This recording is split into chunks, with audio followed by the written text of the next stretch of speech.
Hey, beautiful people, welcome to my channel.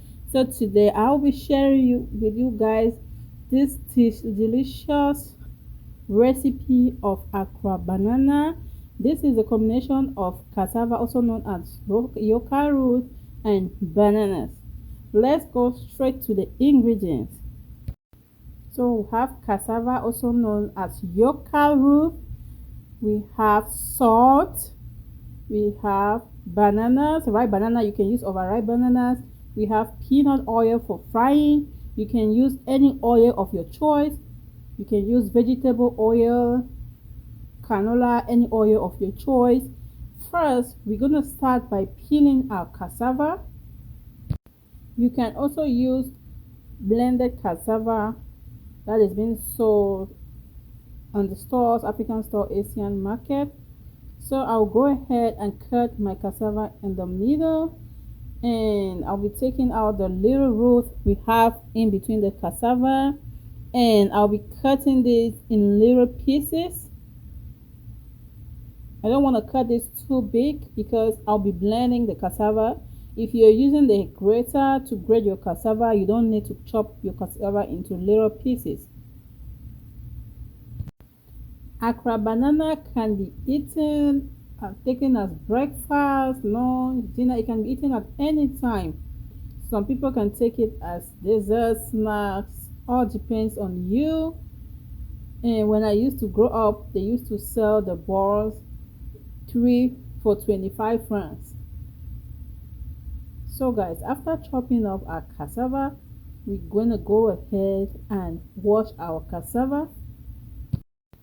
We want to make sure our cassava is really well washed. You can wash it between 2 to 3 times, all depending on you. After washing our cassava, we're going to go ahead and blend our cassava. When blending your cassava, you don't need to put water unless your blender requires you to put water. Now we're going to go ahead and wash our ripe bananas. You can use overripe bananas for this recipe, that's still fine. Make sure you wash your banana well before you peel them, because after peeling your banana you won't be able to wash them because they are ripe. After which, we're just gonna go ahead and peel our bananas. Our bananas are all peeled. At this moment, we're gonna go ahead and blend our banana. We'll be using this blender to blend our bananas. You can also use a potato masher to press your bananas. When blending your bananas, just pause the machine. You can pause your blender till you get the texture you want. I'll encourage you not to over blend your banana, because if you over blend your banana, it will be too soft. So here we have our already blended cassava. I'll be using this little colander to squeeze my cassava. You can use a cheesecloth to squeeze your cassava. You can get that at Amazon or Walmart. So I'll be using this to squeeze my cassava. So we're gonna go straight away to squeeze the cassava. So I'm going to go put some pressure and press so we can get that water out. It's still the same thing. You can use any method, whichever one that works for you. So we want to make sure you put a little bit of pressure. Press. You can use your hands or you can use a spatula. You can, as you see, the water is coming out. This method is easy, guys. Our cassava is all squeezed, and this is how it looks like after the water has been squeezed out of it. So I'll go right away and add some salt. I'm gonna mix this to combine everything together. We want to mix this well so it can be well blended. So at this point now, we're gonna go ahead and add our banana. We'll be adding this in parts because we don't want our mixture to be soft. When you put your banana, make sure you mix well so it can be well blended. Give that quick mix. You can mix this for 5 to 6 minutes. Just make sure it's well blended, and the salt you added, you put salt to taste. Make sure it's well blended, and you can use a spatula as well as you can use your hands.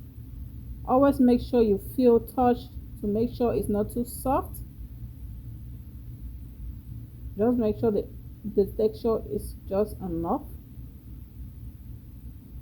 So we're gonna add some banana and we go ahead and mix well to combine or to get that nice texture.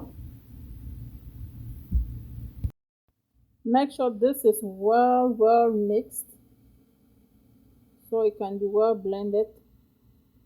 The banana and the cassava, also known as the yokaro. Keep mixing. We're gonna mix this for 5 to 6 minutes because we want it to be well blended. So at this point now, our cassava has been well mixed and this is the texture we want. So we're gonna go ahead and start forming the balls. I'll be forming round balls. You can do any shape or sizes that you want. I'll be doing the round balls. Just follow the way I'm doing. You can just follow my method and you're gonna get the same thing. When forming your balls, make sure it's not too big. If it's too big, it will be really difficult for you to cook in to be cooked thoroughly. So always make sure you do the medium or the smaller sizes. So guys, our balls are all formed. They are all formed. See how nicely look they are. So at this moment we have our pot now on the stove on medium heat. Don't let your pot be on high. If it's on high, it's gonna cook on the outside while the inside is really raw. So at this point, we're gonna go ahead and drop our balls. Make sure it shouldn't be too crowded so it doesn't get stick to each other. And when frying your Accra banana, make sure you stir frequently so it doesn't get burned on the other side. Our Accra banana is almost ready. So we're going to be cooking this for 2 to 3 more minutes so it can be well cooked on the inside and brown on the outside. Guys, this looks already delicious. I can't wait to eat this. So our Accra bananas are ready, guys. See how delicious it looks. Go try this method and you will definitely like it. Thank you all for watching. See you in the next video. Bye bye.